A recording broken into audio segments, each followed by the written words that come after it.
امام ابو حنیفہ رحمۃ اللہ علیہ ایک مرتبہ سبق پڑھا رہے تھے تو درس دے رہے تھے، شاگرد سامنے بیٹھے تھے۔ ایک عورت آئی اور وہ کچھ مسئلہ پوچھنا چاہتی تھی، وہ شرما گئی تو وہ باہر چلی گئی۔ ایک بچے کو بھیجا جس کے اس کے ہاتھ میں سیب دیا، جو کہ ایک زرد تھا، دوسرا سرخ تھا۔ تو امام ابو حنیفہ رحمۃ اللہ علیہ نے اس سیب کو کاٹ کر کے واپس دے دیا، وہ عورت چلی گئی۔ تو شاگردوں نے پوچھا، حضرت استاذ محترم ہمیں سمجھ نہیں آئی، تو اس کا کیا معاملہ ہے؟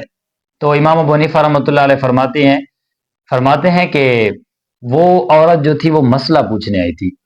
در حقیقت اصل میں مسئلہ پوچھنے سے پہلے وہ آپ لوگوں کو دیکھ کر نوجوان بیٹھے وہ شرما گئی، اصل وہ حیض کا مسئلہ پوچھنا چاہتی تھی۔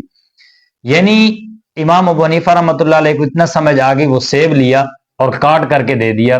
کیوں؟ جو عورت جو ہے وہ حیض کا مسئلہ پوچھنا چاہتی ہے، اس انداز میں پوچھنا چاہتی ہے کہ جب حیض زرد رنگ کا ہو جائے کیا غسل ہم کر سکتی ہیں یا نہیں کر سکتی؟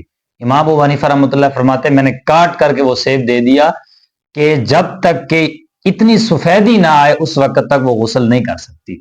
وہ بڑے آدمی تھے، وہ زیادہ سمجھتے تھے۔ اب بڑے آدمی کے جو حاسدین ہوتے ہیں وہ زیادہ ہوتے ہیں، اب ان کے حاسدین اور حسد کرنے والے بھی بہت زیادہ ہیں۔